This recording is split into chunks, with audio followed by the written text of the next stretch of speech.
Hlavnú rolu na dvojdňovej akcii v aréne pod kopcom hral šport. Na podujatie prišlo vyše 250 športovcov.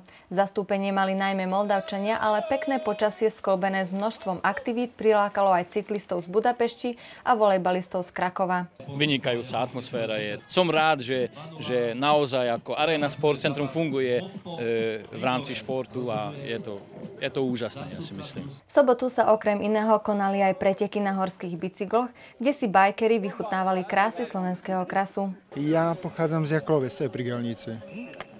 Výborná trať, pekné prostredie, super súťažiaci, takže celku príjemný deň, jak sa vraví. No. Ako ste sa umiestnili? Asi druhý v svojej kategórii. V Moldave som prvýkrát. Našiel som si to na MTB Kerry, no a som si dal skúsime. No. Slovenský krás, môže to byť pekné, no a je to veľmi pekné. Počasie vyšlo, takže celkom dobre. Bolo to ako tak zorganizované celkom dobre, na tie možnosti, čo boli. Išlo sa dobre. Len málo nás bolo. To je akože nevýhoda. Prvý raz som tu na futbalovom turnaji a teší ma, že sme sa mohli zúčastniť aj z Rožňavy mimo. Ako hodnotíš, že ste odohrali zápas? Áno, sme odohrali prvý zápas, no mali sme troška smolu, prehrali sme o gól 1-0.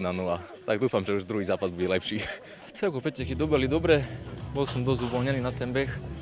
Trasa je dosť náročná, cesta je dosť poškodená.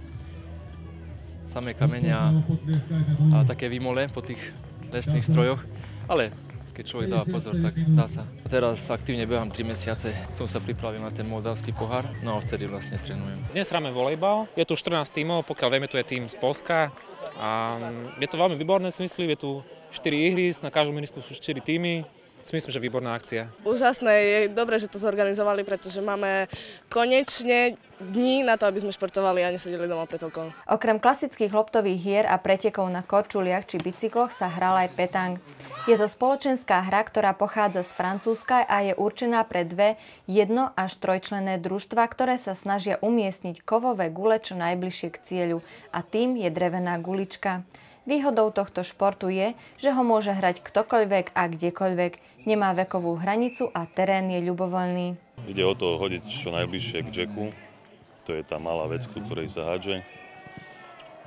A to je vlastne podstata hry. Ako dlho sa venujete tejto hre vy a ako vám ide? Občasne a ide mi tak 50/50. Ako hodnotíte dnešný športový deň tu? Parádne. K zdravému životnému štýlu neodmysliteľne patrí pohyb a preto sa títo športovci riadia starou známou múdrosťou: v zdravom tele zdravý duch.